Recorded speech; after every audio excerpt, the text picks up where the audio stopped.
Et tiens.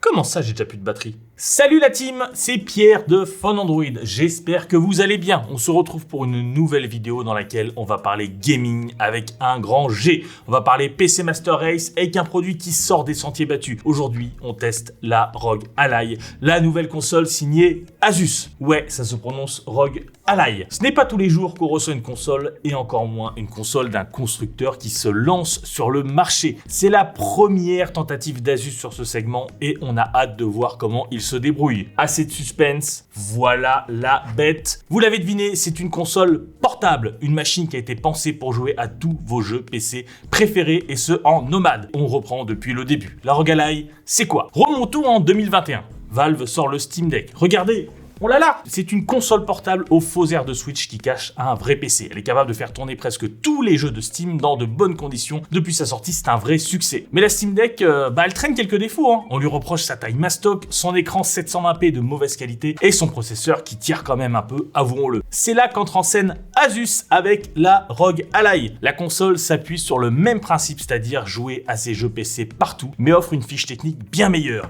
Plus encore, elle ne se limite pas seulement aux jeux Steam, puisque tous les jeux PC peuvent être lancés dessus. Et oui, parce que elle tourne tout simplement sur Windows 11. Cela fait une semaine que nous, et par nous, je veux dire moi, jouons comme des fous furieux sur la Ally. Ça se voit peut-être grâce à mes cernes. Écran, puissance, confort, on va tout vous dire et surtout, je vais vous donner mon avis de gamer. Car vous savez quoi? Sur le papier, cette ROG Ally représente la console que j'ai toujours voulu. Celle que j'imaginais dans mes rêves les plus fous. Jouer à tous les gros jeux PC partout, sans concession et en Full HD, voilà qui fait quand même saliver. On va voir tout ça maintenant. Let's go!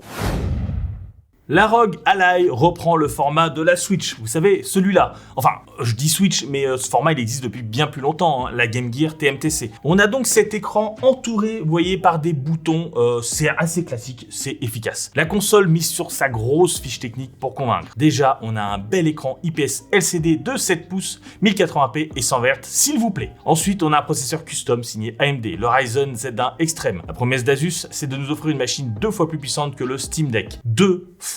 Ouais. Parlons design. Comme vous pouvez le voir, on a une console assez classique dans son approche. On a un beau châssis en plastique blanc très agréable sous les paumes. La prise en main est vraiment excellente, je vous l'assure. Côté bouton, Asus nous sert le même format que celui de la manette Xbox. Vous voyez, avec ces deux sticks asymétriques, les gâchettes qui sont là et les boutons A, B, X, Y. On remarque aussi les petites LED sous les sticks, vous voyez, ici. Et oui, on est chez Asus, il faut qu'il y ait des LED. C'est obligatoire, ça fait partie du cahier des charges. Sinon, c'est pas un truc gamer, c'est pas moi qui fais les règles. Rassurez-vous, vous pouvez les désactiver pour gagner un petit peu d'autonomie. En plus de tout ça, on retrouve quelques boutons de commande sur les côtés. Ça permet de gérer le logiciel embarqué, mais on a aussi, regardez, 2 boutons à l'arrière, comme sur le Steam Deck. C'est pratique pour les jeux plus complexes. On pense aux MMO, aux jeux de gestion. Bon, après, jouer à WoW sur la Ally, ça reste quand même un petit peu compliqué. Oui, j'ai essayé, ne me jugez pas. Sur la tranche supérieure, ici, regardez, on trouve les boutons de volume, mais aussi d'allumage, en gros, comme sur la Switch ou le Steam Deck. Mais la ROG Ally apporte sa petite touche en incluant un capteur d'empreinte. C'est parfait pour protéger votre console puisque vous avez besoin de votre doigt pour la déverrouiller parce que ça marche via Windows Hello. On remarque aussi la connectique, un port USB Type C qui est caché ici et un autre plus grand pour la carte graphique externe ROG XG mobile. Malheureusement, on n'a pas pu la tester avec, mais il est possible de jouer en 4K sur un écran externe. On l'a vu lors de notre prise en main dans les locaux d'Asus et ça a l'air de tourner nickel. On a aussi un port micro SD. Regardez ici, c'est pas du luxe parce que la console a un SSD de 512 Go et on se sent très vite à l'étroit. Bon, en main, la ROG Ally est quand même super agréable. Franchement, c'est un vrai plaisir de jouer avec. Elle ne fait que 608 grammes. Alors certes, c'est beaucoup plus que la Switch, mais on est quand même presque à 100 grammes de moins que le Steam Deck. Regardez les deux pour comparer. Moi, j'ai toujours eu un petit peu de mal avec, malgré quand même une bonne prise en main. Le Steam Deck, je le trouve un peu gros en fait. J'ai pas cette sensation sur la Ally. Par contre, Valve fournit une sacoche avec sa console et c'est pas le cas d'Asus et ça c'est un petit peu dommage. En vérité, après plusieurs heures, la Ally reste agréable. Sur la Switch, vous avez peut-être des fourmis dans les mains après quelques temps. Moi, c'est mon cas et vraiment pas ici. J'apprécie aussi beaucoup le travail au niveau des poignets. On a vraiment une super prise en main. Le design,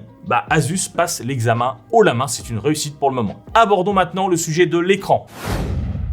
On l'a dit, on a une dalle 1080p 100 Hz. Un gros point fort par rapport au Steam Deck. On le rappelle, le deck se contente du 720p 60 Hz. Je sais pas pour vous, mais perso, je n'aime pas trop l'écran du Steam Deck. Les couleurs sont sous-saturées et ça donne vraiment un côté terne au jeu qui me plaît pas trop. Sur la ROG Ally, on n'a pas ce souci. On a évidemment analysé tout ça à l'aide de notre sonde et les résultats sont convaincants. Asus propose plusieurs modes d'écran adaptés au style de jeu. Regardez, ils sont là. Par exemple, on a un mode FPS qui accentue les couleurs, un mode vivid qui les fait exploser pour donner plus d'impact à l'image, et même un mode RPG qui baisse la température afin de réduire la fatigue visuelle. Bah ouais, hein, c'est le genre de jeu où on peut y passer 6 heures d'affilée et du coup, c'est important. C'est à vous de choisir votre mode préféré dans le logiciel Armoury Crate intégré. Si comme moi, vous aimez une température juste et des couleurs fidèles, il faudra opter pour le mode par défaut. Bah je vous assure, il est très bien. On aurait pu croire qu'Asus privilégie l'OLED pour sa console, hein, c'est là un peu la grande mode chez eux en ce moment, mais le constructeur a fait le choix d'une dalle IPS. Elle est très correcte, hein, elle offre un bon contraste à 1200 pour 1. On a aussi une bonne luminosité à 600 nits. Ça suffit pour jouer dehors, même si c'est vrai que c'est un peu juste pour faire une partie dans un parc en plein été. Faut quand même être réaliste, hein. Bref, on a un bel écran qui mise surtout sur son taux de rafraîchissement 100 Hz. Taux de rafraîchissement absolu, on précise. Et ouais, on n'est plus en 2018, hein, on veut de la fluidité sur nos PC, le 60 Hz, c'est du passé. La transition est parfaite pour aborder un autre gros morceau, les performances.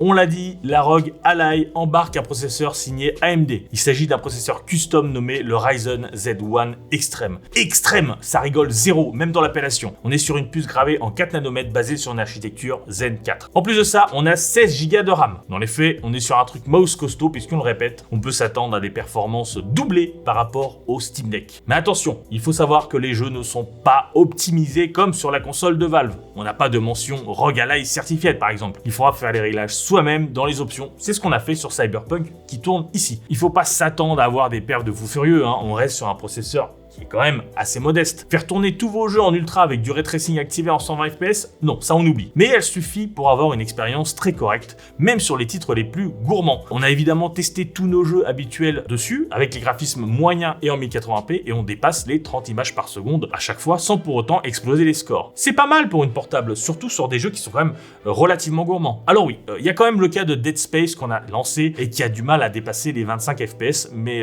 celui-là c'est quand même un sacré client, hein. Mais en mettant l'écran en 720p, et sachez que ça passe beaucoup mieux, beaucoup mieux. Prenez Death Stranding par exemple, il passe de 45 à 75 fps. Cyberpunk qui est là passe lui de 36 à 48 fps. Everspace 2 de 37 à 82. Et notre Dead Space, 45 fps. Comme ça, on peut vraiment jouer tranquille en 720p. On pourrait se dire que c'est quand même un petit peu dommage de faire de telles concessions sur un écran 1080p, mais en vrai, sur une dalle de 7 pouces, la différence est quasi invisible, hein. Si vous êtes adepte des jeux moins gourmands, pas de souci pour le Full HD, mais la HD, ça suffit largement pour ce type de dalle et ça offre quand même une super expérience de jeu. Bon allez, côté perf, il y a un domaine dans lequel Asus excelle, c'est sur la gestion du bruit. C'est bien simple, la console ne fait pratiquement aucune nuisance sonore. Vous entendez quelque chose là? On a un léger souffle de 40 décibels en jeu. Il faut vraiment regarder, poser l'oreille sur la grille pour l'entendre. Et encore là, c'est pas énorme, hein. Grosso modo, c'est un peu pareil que la Switch. Et là, on vous parle du mode turbo, hein, mais on a aussi un mode silencieux qui est pour le coup totalement silencieux. Bon après, on perd 30% de perf. Le processeur à l'intérieur monte à 95 degrés en plein jeu. Ouais, c'est beaucoup.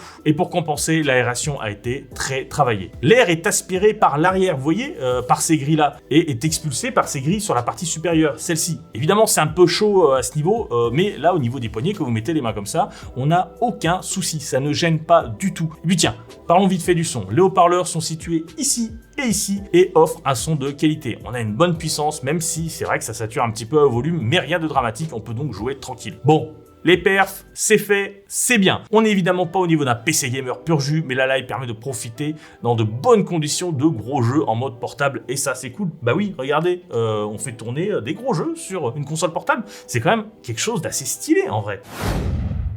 Il faut maintenant aborder le sujet de l'autonomie. Je ne vais pas vous le cacher les amis, c'est compliqué, c'est très compliqué. L'autonomie, c'est vraiment pas le point fort de la Ally. Elle a plus été pensée comme une machine à utiliser tranquille chez soi qu'en voyage, et ça se sent. En mode turbo, vous savez, le plus puissant. On tient à peine plus d'1h30 en jouant. C'est vraiment pas beaucoup hein, pour une console portable. En faisant quelques concessions, en mettant par exemple le mode performance, qui est un petit peu moins gourmand, on peut espérer atteindre les 2 heures, mais pas plus. Franchement, ça fait un petit peu short pour un voyage en train par exemple. Mais heureusement, la prise de charge est plutôt bien placée. Regardez, elle est là. Vous voyez, hein, elle ne gêne pas vraiment quand on joue. Hein. Perso, j'ai pas mal utilisé la Ally le soir dans mon lit. Elle était toujours branchée, ça m'a jamais dérangé. Mais bon, on doit quand même avouer qu'on est un peu déçu sur ce point. Asus nous dit que c'est une machine à utiliser plutôt chez soi. Et bah c'est vrai, mais c'est un petit peu dommage. Voilà, l'autonomie, c'est pas le point fort. Passons à la suite.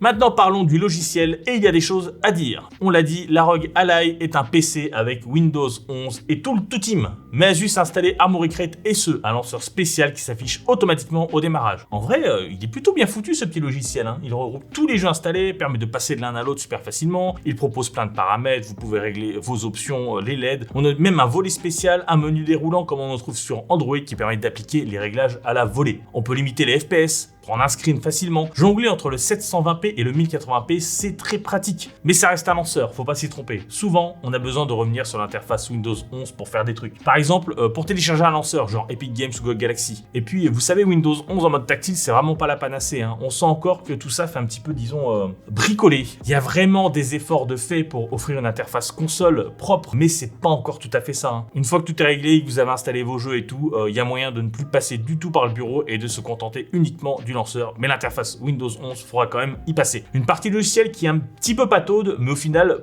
qui fait quand même le boulot.